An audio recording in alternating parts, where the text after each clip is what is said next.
મહેસાણા જિલ્લાના કડી તાલુકાના નાની કડીની અંદર આવેલા જયદેવપુરા ગામની અંદર ગ્રામજનોએ આગામી વિધાનસભા ચૂંટણીનો બહિષ્કાર કરવાનો નિર્ણય કરી રાખ્યો છે। આ નિર્ણય પાછળનું કારણ શું છે અને ગ્રામજનોની શું માંગણીઓ છે તે અંગે જોઈએ આ ખાસ અહેવાલ। કડી તાલુકાના જયદેવપુરા ગામના લોકો વર્ષોથી અનેક સમસ્યાનો સામનો કરી રહ્યા છે, જેનો હજી સુધી કોઈ જ ઉકેલ આવ્યો નથી। ગામની મુખ્ય સમસ્યાઓમાં ગટરના પાણીના નિકાલનો અભાવ અને વરસાદી પાણીના ભરાવાનો પ્રશ્ન છે। આ બંને સમસ્યાઓથી ગ્રામજનોને પારાવાર મુશ્કેલી પડી રહી છે। ખાસ કરી ચોમાસા દરમિયાન પરિસ્થિતિ વધુ વણસે છે।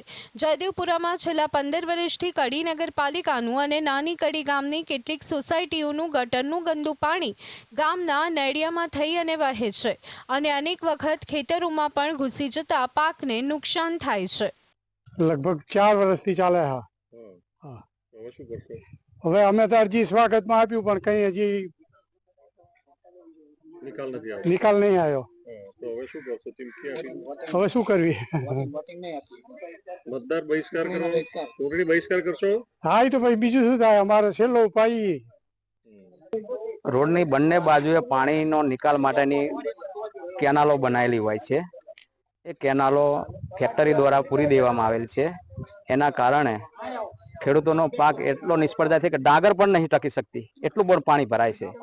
શિયાળુ પાક તો ચોમાસું તો નિષ્ફળ જાય છે, પણ શિયાળુ પાકમાં પણ વાવવામાં લેટ પડી જાય છે, 2 મહિના એટલું બધું પાણી ભરાય છે। આ અંગેની રજૂઆત તાલુકા સ્વાગત, જિલ્લા સ્વાગત વારંવાર કરવા છતાં એ લોકોએ જવાબ માત્ર એટલો કરેલો કે પ્રી મોન્સૂન કામગીરીમાં થઈ જશે।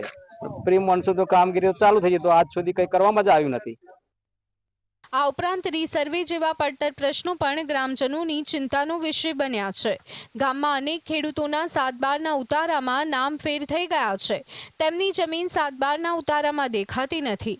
આ પ્રકારના વહીવટી પ્રશ્નોના નિરાકરણમાં વિલંબ થતા સ્થાનિક લોકોમાં ભારે રોષ જોવા મળી રહ્યો છે। એરિયામાં પાણી ગંદકીનું પાણી આવે છે અને જમીન બધી મારી એ બાજુ જ છે, ત્યાં જવાતું નહીં, ચાલીને નહીં જવાતું અને ટ્રેક્ટર લઈને જવું તો ખૂંચી રહે। એટલે અમારે ખેડવું હોય તો શિયાપુરા થઈને રંગપુરા થઈને 5 કિલોમીટર ફરીને પછી જમીન ખેડવા જવાય છે, ત્યાં સુધી જમીન ખેડાતી નહીં। લગભગ 5 થી 10 વર્ષ સુધી અમે આ વેચતા આવ્યા અને પાણી ગંદકી એટલે અંદર સાપ પણ રહે। અમારા ગામના મુખ્ય 5 પડતર પ્રશ્નો છે, 4 પડતર।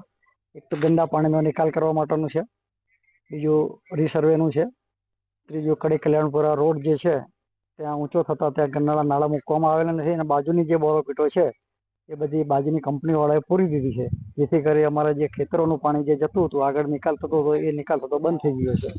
અને ત્રીજો અમારે ઓએનજીસી નો પ્રોબ્લેમ છે, ઓએનજીસી વાળા રોડ બનાવતા નથી અને આના માટે અમે ગામ સભા બોલાવી અને અમે એવું નક્કી કર્યું છે કે આપણા જે પડતર પ્રશ્નોનો નિકાલ ના આવે તો અમે આપણે ચૂંટણી બહિષ્કાર કરી દેવાનો, કોઈએ વોટિંગ કરવાનું નહીં।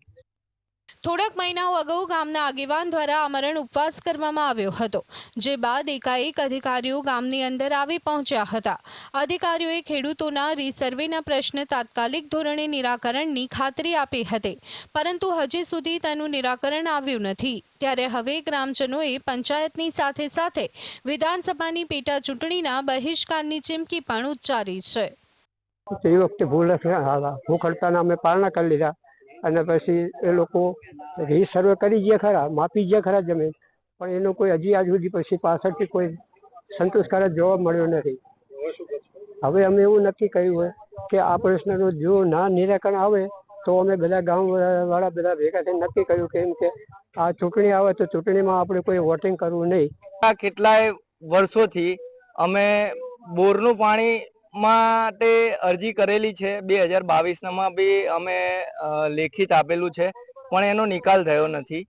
બીજા એવું કહીએ કે બહિષ્કાર કરવાનું કારણ એ જ છે કે જો આ અમારા પ્રશ્નોનું સોલ્યુશન આવી જશે તો અમે ચૂંટણી કરીશું, નકર અમે ચૂંટણીમાં કોઈ વોટિંગ કરવા જઈશું નહીં। તમામ પડતર પ્રશ્નોના નિરાકરણ ન આવતા જયદેવપુરાના ગ્રામજનોએ ગ્રામસભાનું આયોજન કરી સર્વસંમતિથી ચૂંટણી બહિષ્કાર કરવાનો ઐતિહાસિક નિર્ણય લીધો છે।